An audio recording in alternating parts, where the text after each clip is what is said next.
वाले का अपमान होता है। ये नीति शास्त्र कह रहे हैं। देवहूति धर्म संकट में पड़ गई कि अगर आसन पर बैठती हूँ तो पतिव्रत धर्म नष्ट होता है, और अगर आसन पर नहीं बैठती हूँ तो आसन देने वाले का अपमान होता है। क्या किया होगा मैया ऐसी स्थिति में माता देवहूति ने? आसन पर बैठ रही है तब भी धर्म जा रहा है, अगर आसन पर नहीं बैठ रही है तब भी धर्म जा रहा है।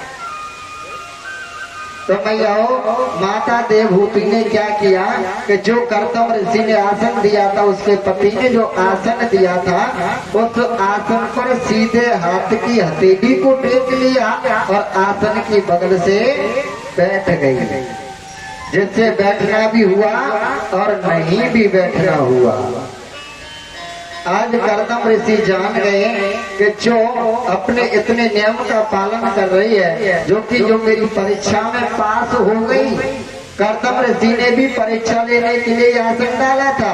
कर्दम ऋषि जान गए कि लड़की मेरे योग्य है, स्वीकार कर लिया। आज हमारे भी लड़के जाते हैं लड़की देखने के लिए योग्य है या अयोग्य है।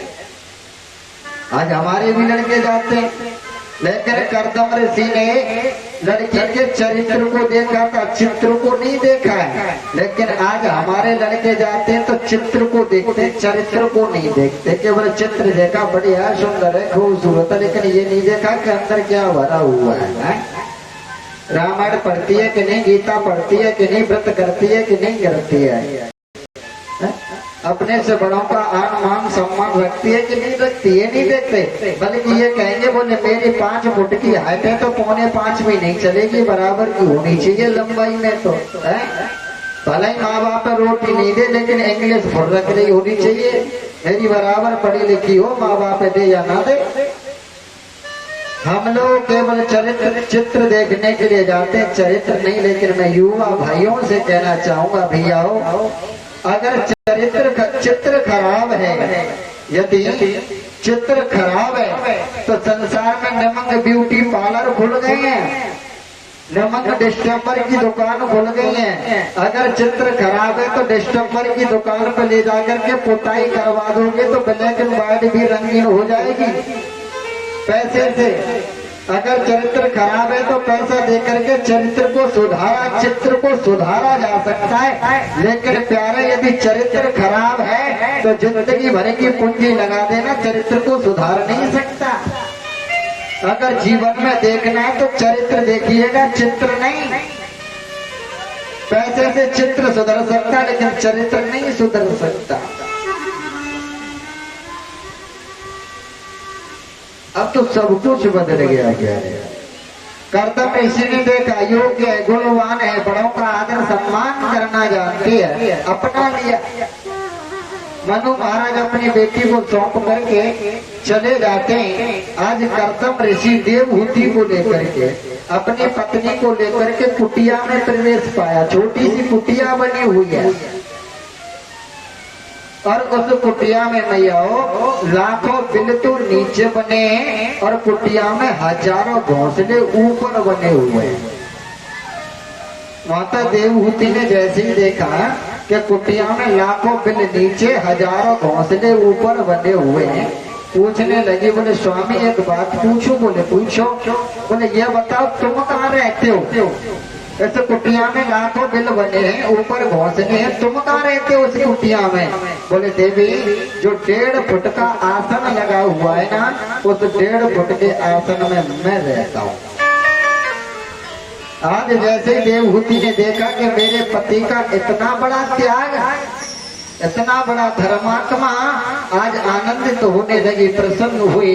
कर्दम ऋषि ने कहा कि देवी देखो अब तुम आ गई हो, अब तक तो मैंने इस कुटिया को संभाला, अब आप इस कुटिया को संभालो। मैं प्रभु की याद कर लेता हूँ, प्रभु का चिंतन कर लेता हूँ। आज मेरी मैयाओं कर्दम ऋषि देवहूति को लेकर के आए हैं, पहला ही दिन है।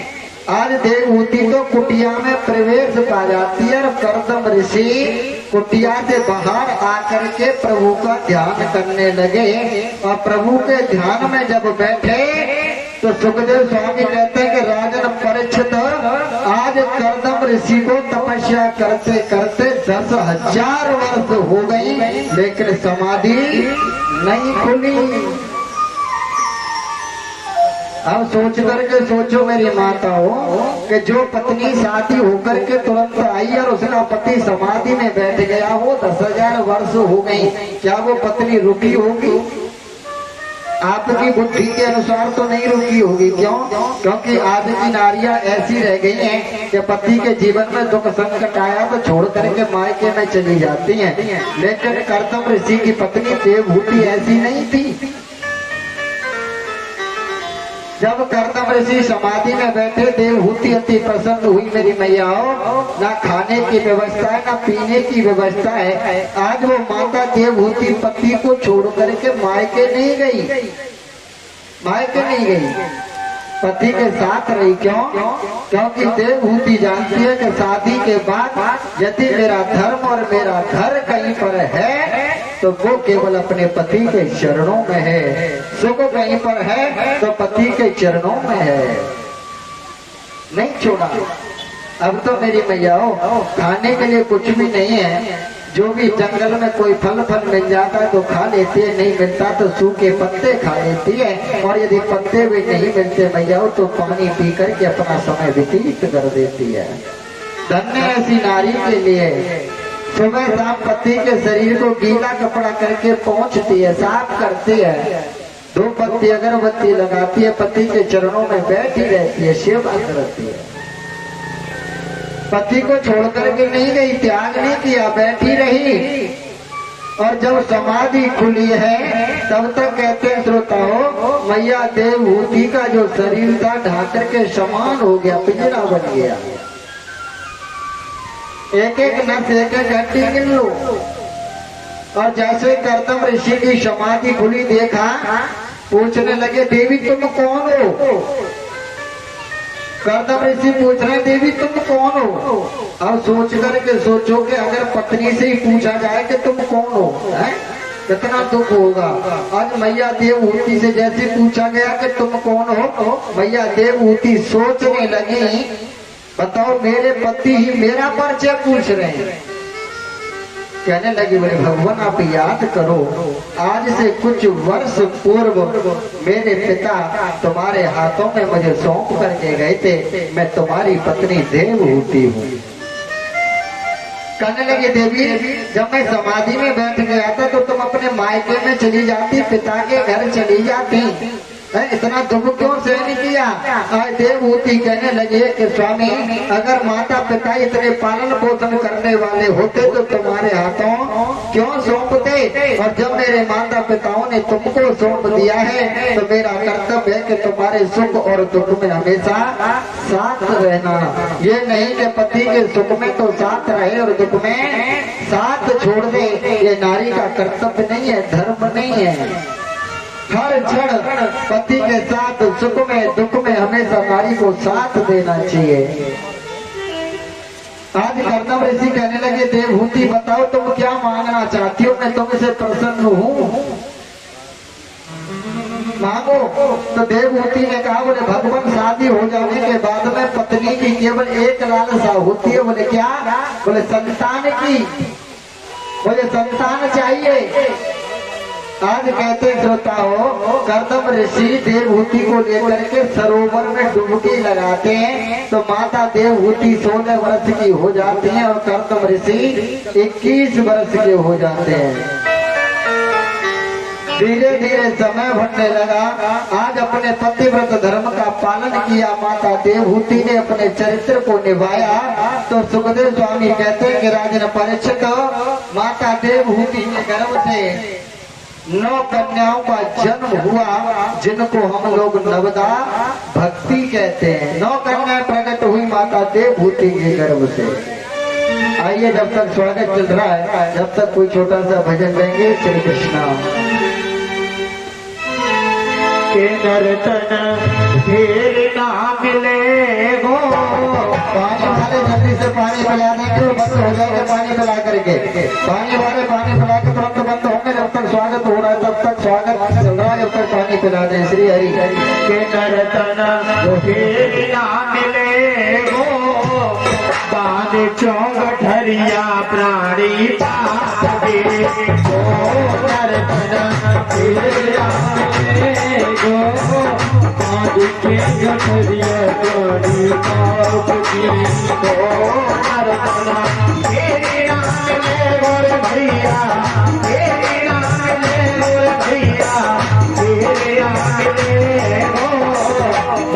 चौगठरिया प्राणी पागे गो नर्तन मिले गो पान चौगठरिया प्राणी पागे।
चौगठरिया प्राणी पागे गो नर्तन मेरे भैया गो पान के गठरिया प्राणी पागे।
चौगठरिया प्राणी पागे गो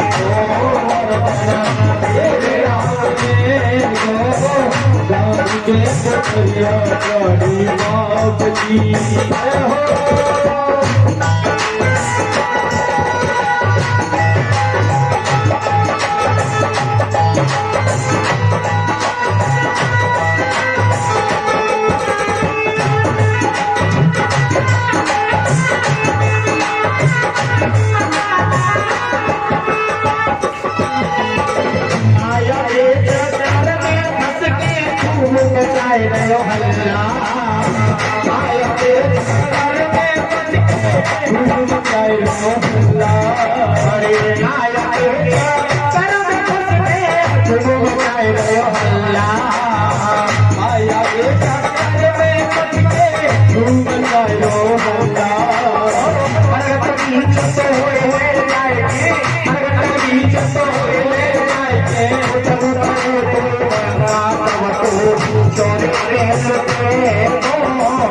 चौगठरिया प्राणी पागे गो नर्तन मिले गो पान के गठरिया प्राणी पागे गो नर्तन मेरे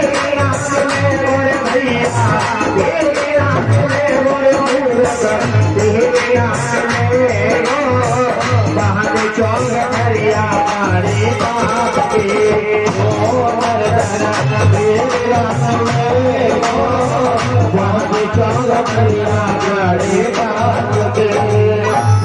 बोले वृंदावन हरिलाल के आचार्यों से निवेदन करूंगा शांति से अपना स्थान ग्रहण कर लाए। श्री हरि बोले वृंदावन हरिलाल की। तो कहते हैं श्रोता हो, आज माता देवहूति और कर्दम ऋषि के यहाँ एक एक करके 9 कन्याएं जन्म लिया, जिनको नवदा भक्ति कहते हैं। माता देवहूति ने एक ऐसी कन्या को जन्म दिया मेरे भैया, जैसे कन्या का नाम पूरे विश्व में ही नहीं बल्कि जितने भी लोग हैं, परलोक हैं, सभी लोग परलोकों में उस बेटी की पूजा आज भी होती है।